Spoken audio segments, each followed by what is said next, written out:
मेरे कातिल के अलावा वहाँ और भी थी एक भीड़, तमाशा देखकर भी खुद को जो अनजान कहते हैं।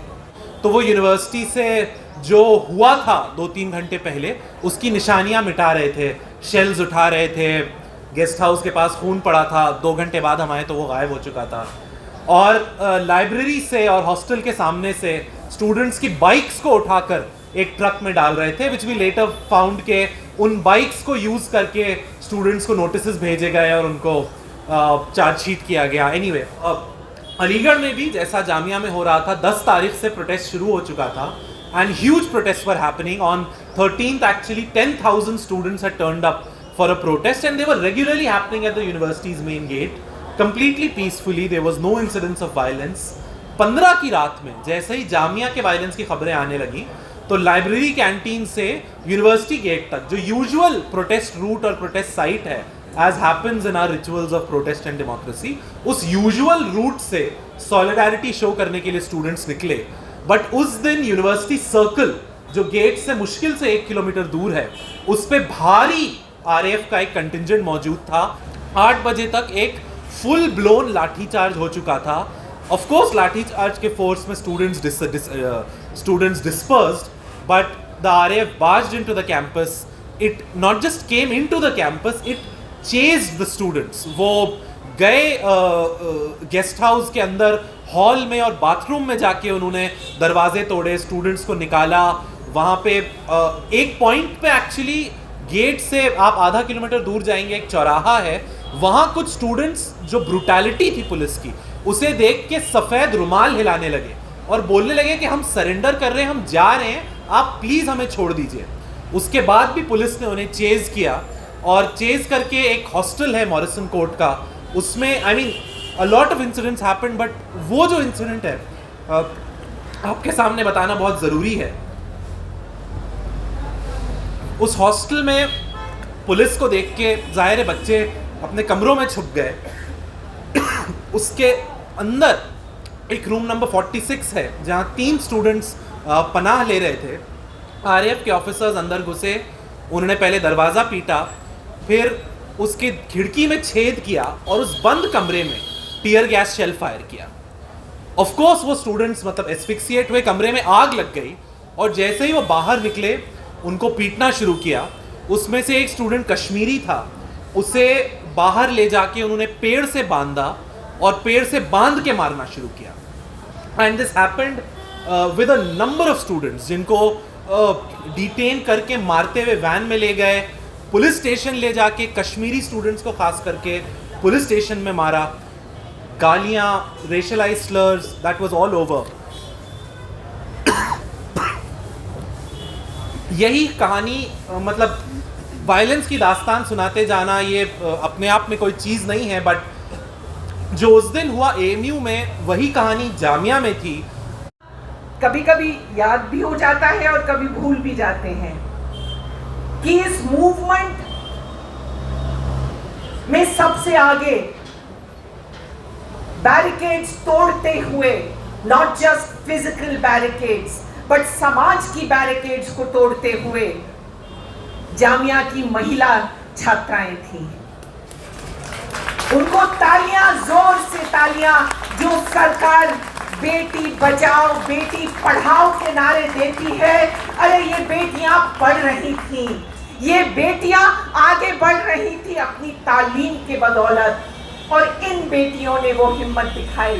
सारे लोगों को देखकर 2 साल हो गए हैं 15 दिसंबर को, और आज हम सब एक मंच पे, एक प्लेटफॉर्म में एक साथ फिर से आकर खड़े हैं और इस पूरे आंदोलन को फिर से मजबूत कर रहे हैं। And I'm also very happy to see my friends from Jamia, my comrades from Jamia, जो आज यहाँ पे आए हुए हैं। 15 दिसंबर की हम बात करें तो वो शायद एक मिक्स्ड मेमोरीज था हम सारे स्टूडेंट्स के लिए, जामिया के स्टूडेंट्स के लिए। जिस तरीके से हम लोगों ने विटनेस किया पुलिस ब्रुटैलिटी, हम लोग सीए और एनआरसी के खिलाफ सड़कों पर उतरे थे, लेकिन जिस तरीके से पुलिस ने हम पर अटैक किया, हमारे कैंपस में घुसकर, हमारे रीडिंग हॉल्स में घुसकर जिस ब्रुटैलिटी के साथ हमको मारा गया, कैंपस के अंदर जो मस्जिद है वहाँ पे घुसकर जिस तरीके से जो स्टूडेंट्स नमाज पढ़ रहे थे वहाँ पे उनको मारा गया, उनको गालियाँ दी गई, उनको ये बोला गया कि तुम पाकिस्तानी हो, तुम जिहादी हो और तुम्हारा कोई हक नहीं बनता कि तुम इस देश में प्रोटेस्ट करो। शायद आज़ाद भारत में हमने पहली बार ये देखा था कि किस तरीके से स्टूडेंट्स को यूनिवर्सिटी के अंदर घुसकर क्रिमिनल्स की तरह मारा गया, और जिसने मारा वो दिल्ली पुलिस थी जो यूनिफॉर्म पहन के जो टेररिस्ट का काम कर रही थी कैंपस के अंदर घुसकर।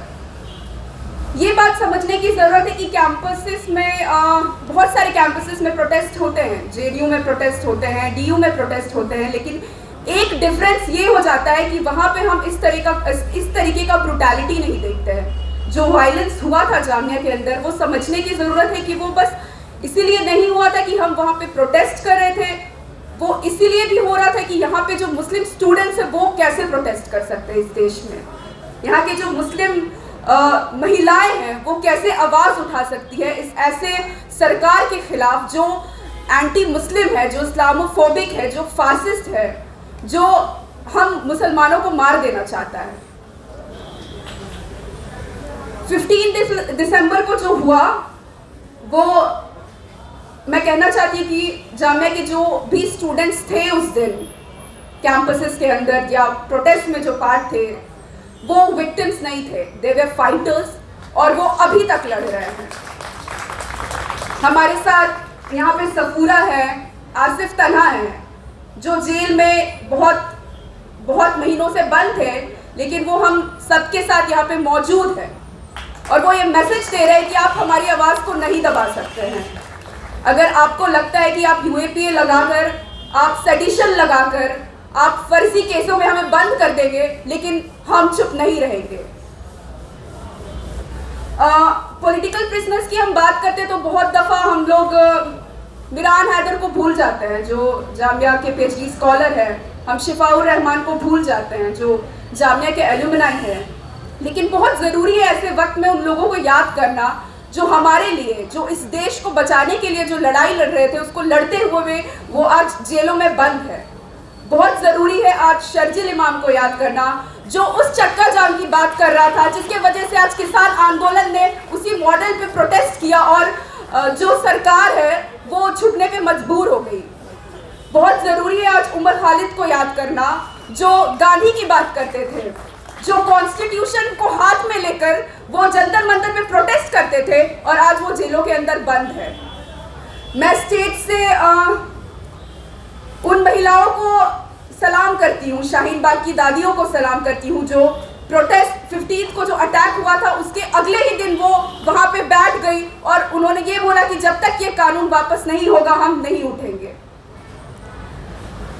और जिस तरीके से हमने देखा कि जामिया में बस 15 को अटैक नहीं हुआ, 13 दिसंबर को भी वही सेम पैटर्न में अटैक हुआ था। भले पुलिस कैंपस के अंदर नहीं घुसी थी, लेकिन कैंपसेस के बाहर से जो स्टूडेंट्स कैंपस के अंदर थे, जो क्लासेस कर रहे थे, उनके ऊपर टियर गैस, स्टन ग्रेनेड फेंका गया।